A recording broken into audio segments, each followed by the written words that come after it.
Siapakah yang berhak menjadi imam? Perhatikan hadirin hadirat yang Allah Subhanahu wa taala, imam ini adalah jabatan yang bergengsi dalam syariat, ya. Kalau dalam dunia mungkin ya gajinya kecil ya mungkin ya. Tapi kalau dalam syariat seorang menjadi imam ini predikat yang tinggi. Maka tidak sembarang orang boleh jadi apa? Imam. Maka Nabi sallallahu alaihi wasallam memberikan persyaratan, kata Nabi sallallahu alaihi wasallam, ya ummukum aqra'ukum li kitabillah. Yang jadi imam adalah yang paling mahir baca Al-Qur'an, ya. Tidak boleh sembarangan, ya. Ya. Kalau ternyata Islamnya sama, yang paling paham tentang sunnah, ya. Artinya tapi yang paling pertama adalah yang aqra'ukum li kitabillah, yang paling mahir tentang apa Al-Qur'an, dengan syarat dia tahu tentang fikih-fikih berkaitan dengan imam. Ya, fikih-fikih berkaitan dengan imam.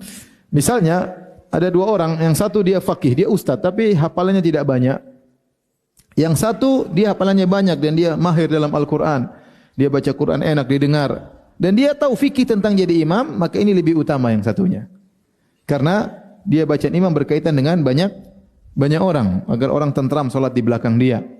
Yang penting dia tahu tentang bagaimana fikih menjadi seorang imam. Dan ini syarat kata Nabi, ya ummukum aqra'ukum li kitabillah, yang jadi imam yang paling mahir tentang Al-Qur'an.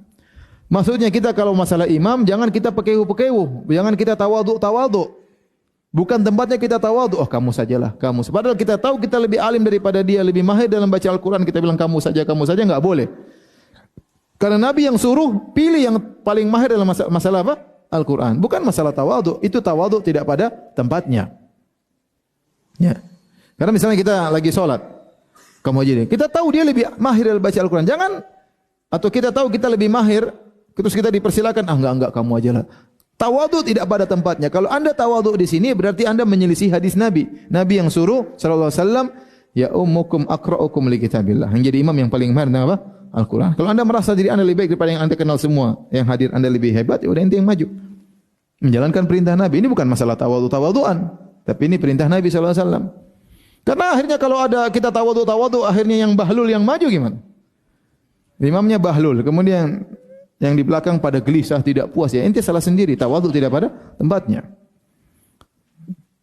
Saya pernah lagi safar, singgah di Saudi, singgah suatu masjid, kemudian ada orang Arab, ada saya orang Indonesia, ada orang Pakistan, rame-rame. Kemudian azan dikumandangkan, terus siapa yang jadi imam? Lihatin, ada orang Pakistan satu maju dengan PD-nya. Pakai itu Bangladesh atau Pakistan, keren, jenggot panjang, pakai sorban, wah sudahlah, insya Allah lah.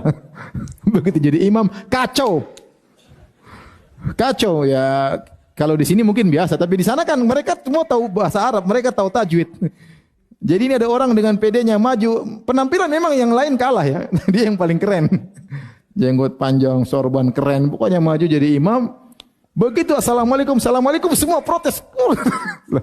Kenapa tadi ente yang pintar tidak maju ya? Jadi maksud saya, masalah imam itu bukan masalah tawadhu-tawadhuan, masalah menjalankan perintah Nabi. Ya ummukum aqra'ukum li kitabillah. Aqra'ukum li kitabillah. Jadi imam harus yang mahir. Ya, dan kedudukan jadi imam ini bergengsi. Terkadang orang dia ada syahwat pingin jadi imam. Dia ada hawa nafsu untuk jadi imam. Kalau memang dia pantas ya silakan. Tapi kalau dia enggak pantas enggak boleh. Jangan kita jadikan dia imam. Ya, kecuali memang dia yang punya masjid ya lain cerita.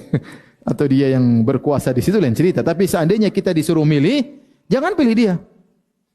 Kita bilang kita kumpul, memang kamu yang paling tua, karena paling tua itu pilihan belakangan ya. Masih ada yang lebih utama untuk dilihat, yaitu masalah kemahiran dalam Al-Quran. Ya. Karena ada sebagian tempat, saya pernah pergi ke suatu daerah, yang jadi imam selalu yang paling apa? Tua. Ya, tapi kalau tua, kemudian ternyata tajwidnya kurang bagus, hafalannya sedikit, ya, terkadang baca suaranya enggak kedengeran, ya. Ini kan mengganggu yang lain, kasihan. Jamaah tidak semangat sholat tarawih. Terus kalau baca terlalu lama ya. Jadi kita ingin kemaslahatan bagi jamaah. Mu'adz bin Jabal saja ditegur oleh Nabi karena baca terlalu panjang menggelisahkan jamaah. Maka dicari imam yang bacaannya enak. Ya, tentu dengan dia juga orang bertakwa dan dia tahu fikih bagaimana menjadi imam. Bagaimana kalau dia batal di tengah jalan, bagaimana kalau terjadi sesuatu, bagaimana kalau gempa. Dia harus ngerti. Bagaimana kalau dia lupa, ya. Dia harus ngerti masalah-masalah fikih yang berkaitan dengan imam. Jadi saya ingatkan, imam adalah kedudukan bergengsi dalam syariat. Ya. Kedudukan yang predikat yang tinggi, maka tidak sembarang orang boleh menjadi imam. Kata Nabi, ya ummukum aqra'ukum li kitabillah. Jadi imam adalah yang paling mahir dalam Al-Quran. Taib. Bagaimana kalau imamnya masih anak kecil? Ini contoh nyata bahwasanya para sahabat akhirnya milih anak kecil jadi imam karena dia yang paling banyak hafalannya. Kisah Amr bin Salamah radhiyallahu taala anhu, ya. Tatkala Rasulullah menyampaikan kepada dia dan rombongannya, kata Nabi SAW, فَإِذَا حَضَرَتِ الصَّلَاةُ فَلْيُؤَذِّنْ أَحَدُكُمْ وَلْيَؤُمَّكُمْ أَكْثَرُكُمْ قُرْآنًا. Kata Nabi, jika tiba salat, hendaknya salah seorang dari kalian mengadzankan dan hendaknya yang jadi imam yang paling banyak Al-Quran, yang paling banyak hafalannya.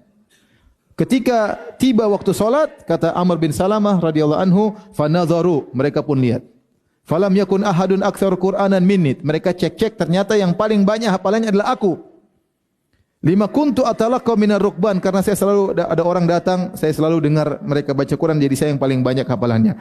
Faqaddamuni baina aidihim, maka mereka orang-orang dewasa tersebut menyuruh saya jadi imam. Wa ana ibnu sittin aw sab'i sinin. Umur saya masih 6 tahun atau 7 tahun. Ini di antara dalil yang sanggup bahwasanya jadi imam bukan masalah umur, umur belakangan, ya.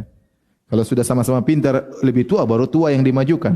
Tetapi yang menjadi barometer utama bukan masalah umur, tapi masalah apakah dia hafalannya lebih banyak, tajwidnya bagus atau tidak. Karena ini demi kemaslahatan makmum, sehingga mereka bisa menikmati solat tersebut. Ya.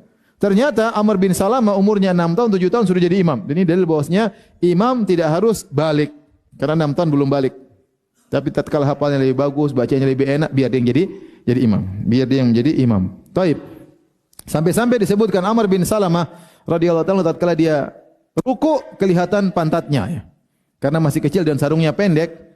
Kalau dia ruku, Allahu Akbar, ibu-ibu di belakang, itu pantatnya kelihatan. Akhirnya ibu-ibu mengatakan kepada bapak-bapak, "Wahai bapak sekalian, tutuplah aurat imam kita, ya."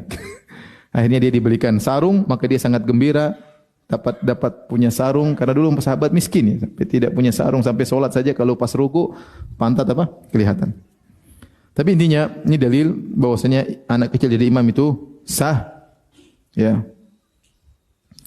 Dan yang paling utama adalah yang paling banyak hafalan Qur'annya atau tajwidnya yang bagus, dengan syarat dia mengerti tentang hukum-hukum fikih berkaitan dengan imam.